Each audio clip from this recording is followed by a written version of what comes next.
In this edition, our trip up north goes really, really, really south.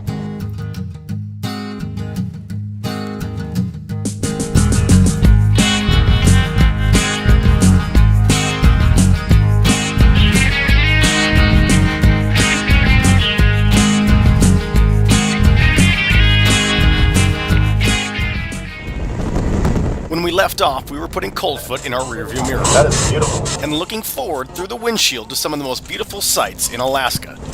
Robert told me this is his favorite stretch of the entire highway, and I don't blame him. The view was incredible. What lay ahead, however, wasn't exactly going to be a cakewalk. And getting 104,000 pounds up an icy hill takes a little something extra. Well, as you could probably hear, the wind has picked up and it's getting much colder. We're going to run into some winds, so that's why he's chaining up. We're going up a thing called the shelf. So this is where it starts to get a little interesting. Reports had been coming in over the CB radio that the shelf was rather slick. And those reports were right, because even with the chains, I could really feel the tires starting to slip on this hill. They really should post a sign to... Oh, wait, they did. What lay ahead is one of Alaska's most famous mountain ranges. Northbound, starting at Atigun. Atigun Pass reaches 4,600 feet, and it's the only pass through the Brooks Range that is crossable by road. But what makes it beautiful also makes it dangerous. High mountain walls on either side that are very susceptible to avalanche. In fact, Robert points out an avalanche that almost took him off the road just a couple of days before. No thank you. But thankfully we've reached the top. Then again, once you go up, you must go down. And that makes me wonder. Which is nastier, going up or going down? Going down. Okay, that's not exactly what I wanted to hear. And this isn't exactly what I wanted to see. There's no guardrail there. And now we add passing truck to the mix? I just want to get down to the bottom of this thing as soon as possible. I mean, the news has got to be a lot better at the bottom, right? Well, according to this trucker, not so much. Alright, well I guess we're this far, we ain't going back. Hopefully you don't get stuck. No, I hope we don't either. So there was a truck waiting for us at the bottom of Atigun Pass. We had to come down so that then he could go up. He said, watch out for the winds ahead, which of course makes us nervous because we have, a couple candy bars and some energy drinks? And the reports from others are equally as pessimistic.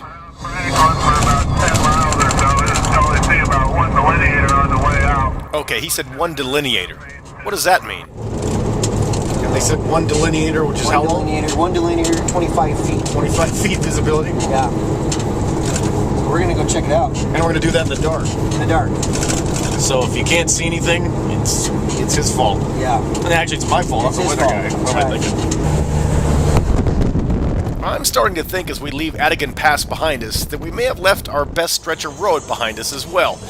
And Robert, he's way ahead of me. He's already starting to think about what could happen in all this blowing snow. Alright, well, was the wind blowing on the side of your air cleaner? It's an easterly. I picked up that much crap, from the left. Blowing snow basically acts like really cold dust. It can clog and freeze his air cleaner. And if that happens, it's not good.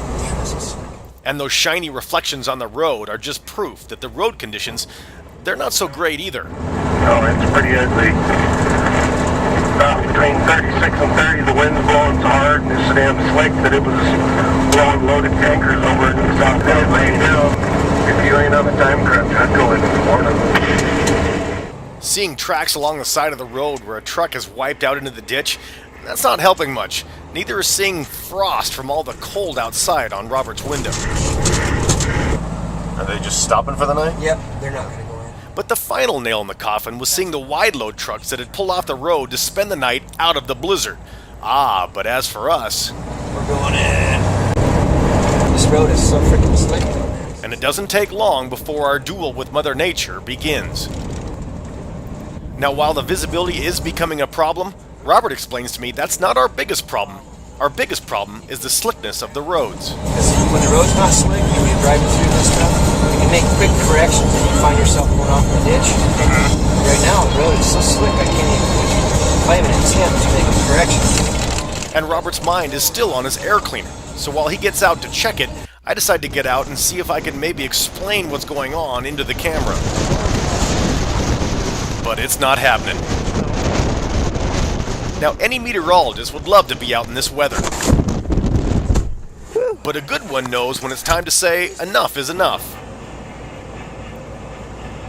Then visibility that was about 4 delineators suddenly became about 2 delineators.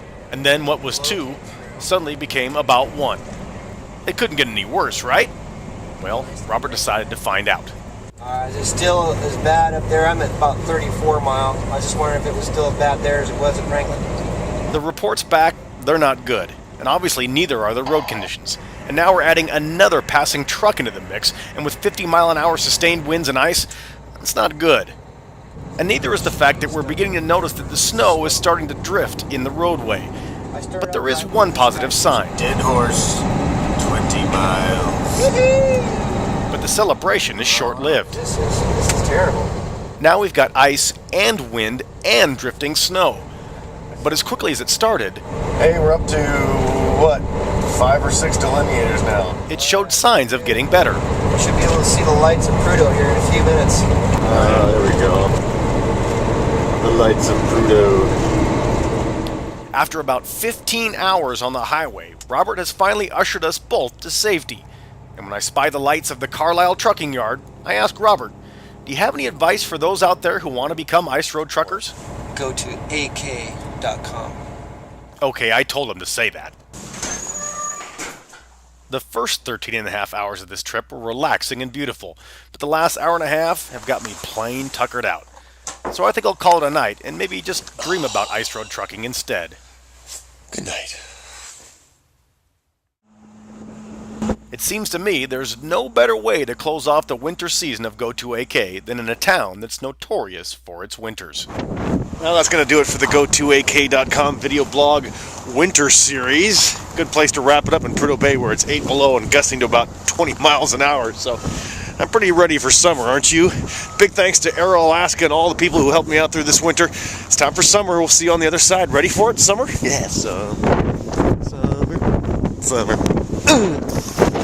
Everybody open up your mind. What you do not seek, you shall not find. Never be afraid to open your heart and see it. Believe, free it. Come on, everybody, just let yourself go. You're fooling yourself if you think you're in control. Written in the stars, it can never be